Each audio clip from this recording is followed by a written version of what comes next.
ఈరోజు ఉదయం ఏదైతే సంఘటన జరిగిందో పారిశుద్ధ కార్మికులు ఏదైతే వాళ్ళ దినచర్యలో భాగంగా వాళ్ళ పనులు చేసుకునే సమయంలో ఈరోజు చూడొచ్చు శ్రీనివాస్ అన్న ఆయన చేసిన తప్పేంది.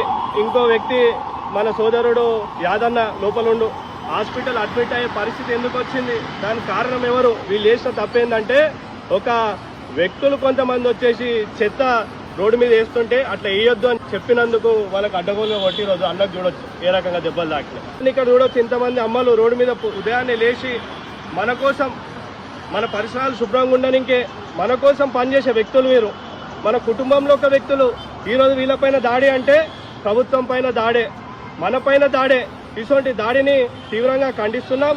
ఈ దాడి చేసిన వ్యక్తులు ఎవరైతే ఉన్నారో వాళ్ళు ఇక్కడ వ్యక్తులు కాదని చెప్పి మాకు అనుమానం వ్యక్తం చేస్తుంది. ఇప్పుడు వీళ్ళు చెప్పిన విధంగా వాళ్ళ వేషధారణ చూస్తే లుంగీలు కట్టుకొని బనీన్లు వేసుకొని ఒకరు విచిత్రమైన వేషధారణలు ఉండరు. తెలంగాణ ప్రాంతానికి కానీ ఇక్కడ సంబంధించిన వ్యక్తులకు ఎవరు ఆ వేషధారణలో మనకు కనిపించరు. కానీ అటువంటి వ్యక్తులు ఇక్కడ రానికే కారణం ఎవరు? ఆ ఇల్లు ఎవరిది? ఇక్కడ ఎవరు పెడుతుండ్రు అంటే వాళ్ళు ఖచ్చితంగా వాళ్ళ వేషధారణగా చూస్తే రోహింగ్యాలా లేకపోతే బంగ్లాదేశ్ వ్యక్తులా బయటకెళ్ళి వచ్చిన వ్యక్తులా అని చెప్పి మాకు అనుమానాలు వ్యక్తమవుతున్నాయి.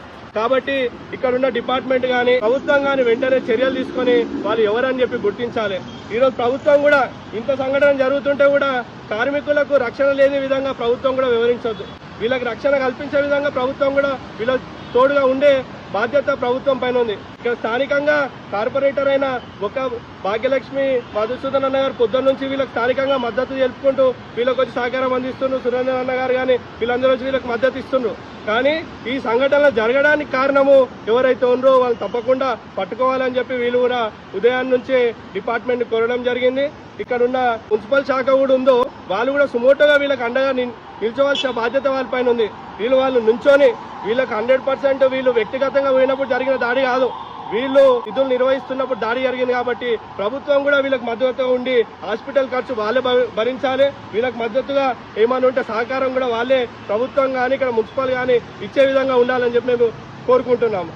అదేవిధంగా ఏదైతే రోహింగ్యాలు ఇక్కడ ఉందని చెప్పి మాకు అనుమానం ఉందో దయచేసి డిపార్ట్మెంట్ కానీ ఇక్కడ ఉన్న ప్రభుత్వం కానీ వెంబటే అటువంటి వ్యక్తులు ఎవరుండో పట్టుకోవాలి, కఠినమైన శిక్ష విధించే విధంగా ఉండాలి.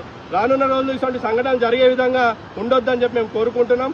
వాళ్ళు రావడం వల్ల ఇక్కడ ఉన్న శాంతి భద్రతలు లోపించే విధంగా వాళ్ళు వ్యవహరిస్తుండ్రు. ఇది ఒక వ్యక్తి పైన దాడి చేసిండ్రు, రేపు ఇంకెంత పైన దాడి చేస్తారో ఒకసారి గమనించాలి. కాబట్టి డిపార్ట్మెంట్ వాళ్ళని కూడా వాళ్ళపైన తగు చర్యలు తీసుకోవాలని చెప్పి కోరుకుంటున్నాం. భారత్ మాతాకి జై.